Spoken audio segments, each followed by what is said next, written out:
G'day everybody, Andrew Maher here. Welcome to The Blueprint, proudly brought to you by our friends at Hyundai. Joining me once again is former champion skipper, captain of the club, superstar premiership player Mark Maclure.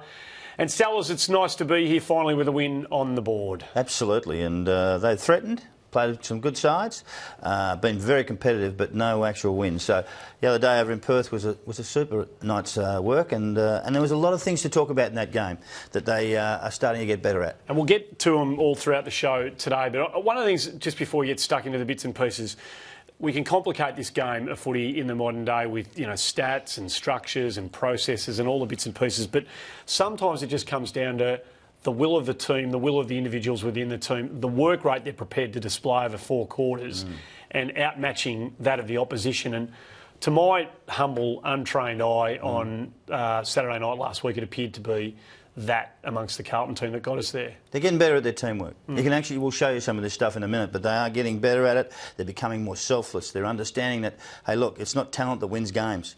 And I think that we're starting to see it. We need to get some of the senior players doing more of it to set the example. And we'll go through some of those as well. Well, let's have a look at a couple right now. I think these Shepherds were the talking point to a large degrry after the limit. Sensational this stuff. This is the sort of stuff you're talking about, Hands right? on, handed straight off Garlett. Yeah, I don't know if he actually needed him. He's really quick, very quick Yaron. But I tell you what, I love watching it. And then you get Arnfield, who's run 10 metres past his man, gets Selwood and cuts him out again to give him another chance. Probably didn't need him there. And Selwood, he's struggling. But again, Garlett does another one and comes across and does it again. And I love that. That sets a pattern for the rest of the teams in the competition. Wow, you can run them down if you like, but there's going to be someone there to do it. And I'd like to see Judd do it. I'd like to see Murphy start to do it. They can't, it's okay, you can go and win the ball, but there's an interesting point about winning the ball. People have 30 possessions. They really only have it for like 2.5 minutes of the game. Yeah. What are they doing another 98? That's the the sort of stuff we've got to look at and look for. Spoke to Mick this week on SEN and we asked him the question, does he envisage seeing a Carlton side with Yaron, Betts and Garlett inside forward 50, certainly the forward half of the ground, often throughout 2013. And I sensed that he was really excited about the prospect of playing those 3 little blokes in that area of the ground. Do you think that it's something that we'll see a bit of? Might we even see it this week with Eddie back into the side? I think you'll see it on Saturday afternoon. I think we might too. And what you've got to do is create space for that. So there's another part that you have to do. You have to push people up the ground, and they've got to understand sometimes it's not their turn to get the ball. So all you got to do, and Rose, the other one, has to bring it to ground and those sorts of things. So Hansen, it's an interesting one. Do they play him down there with the smalls? Only if he contests. Well, it'll be interesting to see how they set up against Adelaide because they might be able to take Ben Rutten out of the picture if they don't decide to go with one of those big ruckmen resting at full forward. You mentioned teamwork in your opening spiel there, and I reckon Robbie Warnock was an interesting clue. We wondered how things were going to happen in the absence of Matthew Cruiser. There's real predictability about setups when Robbie Warnock's in the team, isn't there? Well, he's only 7 foot tall, he's a monster. And look, Cox is a super player, been a great player for 10 years, and he just kills him every time. He's taller, he wears him out. He was gone in the end, Cox, and that's what you get with Warnock. And you watch this little tap here, straight to the spot where you want him, the front of the pack, and they all know where to go. Predictable, responsible, kept doing the right thing, and that's what you require from your ruckman. Hard to get round when you're in front. Carlton's always had fantastic champion centre forwards in premiership teams. You were one of those. Earl Spalding was one of those. Guys that aren't necessarily, the silkiest players, but they work hard. They get to contests. Yeah. Now, this guy's not in your class, and he's not in... Actually, I don't agree with that. He's had 4 games. And he got clean hands, and they're very hard to find. What he's got to do now is understand and read the play better, and someone's got to teach him where to run to all the time, so he can always get to the contested ball. He's got to get to more contests. He's got to be if you get to 30 contests, you got a chance to win some of them. If you get to 40, you win more, and that's what he's got to work on. And look, he's got good hands. What he's trying to do now is build some confidence in himself to be able to do that. He belongs. He can. He showed he can do some stuff. I reckon that's really good for him in his 4th game. I couldn't agree. There's an upside in Levi Casboult that a lot of Carlton people want to see, delivered upon. But for the time being, until Casboult realises what it takes to be an AFL centre forward, I think this guy's a fantastic option for all of the reasons you've already mentioned. It'd be interesting when you have, say, a Warnock in the ruck, say Cruiser comes back in a couple of weeks, Rowe, and some really quick players around him. Maybe Jared White. And let me tell you, there'll be some really scared defences in the competition, I assure you. We'll have a chat about Jared White in a minute. Maybe Jared White. Well, when he gets... Well, I mean, maybe when does he play? Well, that's one of the questions, and some people, yourself perhaps even included, are suspecting that he might play down back, but we'll get to that in a minute. Chris Judd's the other interesting one. Don't put words in my mouth. No, I think you've already told me. I've got a hint where I think you might stand on this one. This bloke's fascinating, I reckon, how Mick's decided to use him in the first 5 weeks of the season. Love it. I love what he did with him, putting him up forward. It scared the hell out of anyone who was on him. I mean, I had Scott Selwood on him last week, I think was the one who was with him, and all of a sudden you put him up forward and all of a sudden Scott Selwood's got a different kettle of fish to handle with. Push everyone outside 50, good luck, I'd say. The other thing he's got to do is, and then when he gets there, he's got to kick goals. Yep. That's one of his real problems. He's not a pure kick. No. Unfortunately, some of our forward line aren't pure kicks, but they've got to get better at that. That's a mental thing and a gut thing. I've got to do this for the side. This is what my job is. The other 18 have got it here. He can do lots of things, but that is just rolled off the end of his toe, if you have a look at that kick. And that's really a kickable goal for someone in the quality of Judd. I like what Mick's doing with him, because he's teaching him to play another position other than he knows. His defensive work isn't the best in the competition, because he wins it so often he doesn't have to. But when he goes up forward, he becomes another defender in the forward line too. Tackle, chase, and he scared the hell out of anyone who played on him. Would you like to play him up there? No, I'd hate to. He'd chop me to pieces. But what about the prospect of him not necessarily being the one that has to kickstart everything? That if the midfield, you can inject him when you need to rather than having to rely on him from the word go. I think it's a fantastic position. What a great challenge that is being issued to the rest of the midfield at the moment. To all players. Some are playing in positions they're not used to. And I think this is a really good message from Mick. Either start to learn how to play in a few positions or find another club. I really like what he's doing, because he's teaching them other things. And sometimes a new coach, if you went exactly the same as what the previous coach did, you'd be insane. Yeah, well, of course. That's crazy. What are you changing coaches for? No, that's right. Yeah. So Mick's doing something slightly different. He's teaching them how to start to tackle and chase properly. Their work rate. Murphy had 10 tackles last week after getting a little belting the week before because of his defensive work. Love what he came back with. And that's what good leaders do. They learn. Okay, made a mistake. Pick your head up. Start again. 10 tackles. Sensational. Loved it. There's no doubt there's a bit of a horses for courses mentality from the Moldhouse-led Carlton side.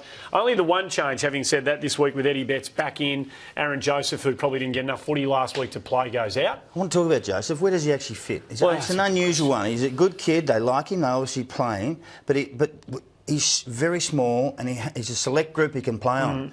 I reckon there's a chance for him. He can play up forward as a forward, as Arnfield did last week on a Hearn, as a defensive forward. Maybe his go with pace, because he's a good tackler, he's a good chaser, he understands. And if he wants to stay in footy, that's probably one of his goals. We did have a chat about it the last time we were here together, that there was a bit of an issue we had with our subs, the selection of our subs. And again, he was a substitute last week, and I'm not sure he's necessarily the right guy for the role. We take on Adelaide. Paul Calorie doesn't play anymore. No. But there's a lot of little blokes playing footy these days. There's a lot of little blokes. Adelaide, we can't afford to lose this game. This performance last week, and they've still got some weapons, haven't they, Sellers? They've still got some good players who can hurt you. There's no doubt they can beat Carlton. If we give them a sniff, they can take advantage of it. Who are the key players in here that we need to? Thompson's absolute key in Dangerfield, the two, and Rory Sloane. They're the three. Arnfield, I reckon, can go with Dangerfield. I don't know what Mick will do, but this is what my thoughts would be. Carazzo with Thompson, good experienced player. Thompson's a great player, racks up 30 all the time. And Rory Sloane, he's the other emerging star on that side. You knock those three off, and you get hold of Tex Walker and keep him to 2 or 3. You've almost got yourself covered. And I think Henderson's going to have to do that job. If he does that job and knocks him down to 2 or 3, the other blokes should be wrapped. 3's an absolute break-even. It's a beauty. And I can't see where they can kick a score other than that. So those 4 players are a must-stop. If you want to let them run, well, good luck. But if you don't, all of a sudden you make... See, I don't care if Kono doesn't get a kick. Doesn't worry me. Arnfield, don't even worry about it. Shut them down and stop their flow is the key. Well, they've worried us in the past, so we need to get hold of them. Eddie Betts back into the side is a fantastic addition to the Carlton side for a whole lot of reasons. He was keen to get back in. Yeah, it's been pretty frustrating at the start, but I'm starting to like Soup at the moment. But no, it's good, and it's good to be back in the team. There's only so much soup you can eat before you start getting a bit sick of that. We're happy to see your jaw back, Eddie, in one piece, and we can't wait to see you alongside Jeff Garlett and Chris Yarran. Remember, if you want to get involved in the show, you can send in your questions and comments via Twitter at #TheBlueprint or email the club with the blueprint in the subject line via blues@carltonfc.com.au. This week, the team asked you, when Jarrad Waite does return from injury, what's his best position, forward or back? Before we get to your responses, answer that question guru? I wouldn't set up for him to go forward at all. We need to set up the forward lines consistently in play all the time. Rose, your best bet at this stage, and we can see that. I think Walker can play down there, and I know Mick's playing him down back at the moment. But I think great success, I reckon. I agree, great success. But you know what? He's better suited up forward. He'll kill him when he gets back up there. And then you put another one. You set up your forward line that's going to last 20 weeks, not one that comes in every now and then. Yeah. So I think he's probably better suited to play on a wing, as he can float back and help in defence, and he can also go forward. I wouldn't actually put a lot of pressure on him at all, because we've seen what happens when we do. He can't handle it. He just can't play. So take him away from the key position. Absolutely. Take him out of the way there, play him 40, 50, 60 minutes, because he's a good player. We understand that. He's hard to handle, and there's nothing wrong with a tall winger. Yep. You responded as well. Mick Brewer has tweeted us, says, Waite is a forward, Mark. Jamieson and Henderson are holding down the key spots. Waite's creativity is vital around goals. I'll get you to comment on these in a minute. Lauren says, forward 100%, needs some stability up there. The little guys can only do so much. Craig Kay says, why not stick him in on a wing? He can push forward or back. Yeah, that's coming from you, obviously. While Nick Wishart says forward pocket, third tall type weight, wouldn't need to take the best defender. And I mean, Hampson/Rowe wouldn't be double teamed anymore. So there's a spread of views there. One definitely agrees with you. We should mention but that's good though. We need the people to think about it and talk about it. And everyone's got a different view, and doesn't say that I'm right. No. But the bottom line, we need to build a forward line. I think the bottom line with Jared Waite is that every Carlton supporter would definitely agree that days of, and this is not a pot on Jared Waite at all, but the days of relying on building a team around Jared are over. He needs to be the icing on the cake when he's fit and ready to play, and we can't be forcing him back quickly. Just a quick word on Lockie Henderson. We've talked about him a bit tonight. The partnership that he and Jamieson are playing, I think the more football they can play alongside one another, better for the club. Plays his 50th game for the Carlton Footy Club and his 99th this week against the Adelaide Crows, so we give him a pat on the back for that. I'm interested in watching and listening to what the people think about with what Mick's done. He's changing the way they play. He's changing the actual people themselves on how they play. OK, we won one game out of 4, but you know what? Seeing a difference. Seeing a difference in what's happening in the future. I think in the next 5 or 6 weeks, a very, very interesting period for this football club and for some of these guys. There's going to be a few casualties on the way, and we've seen a couple.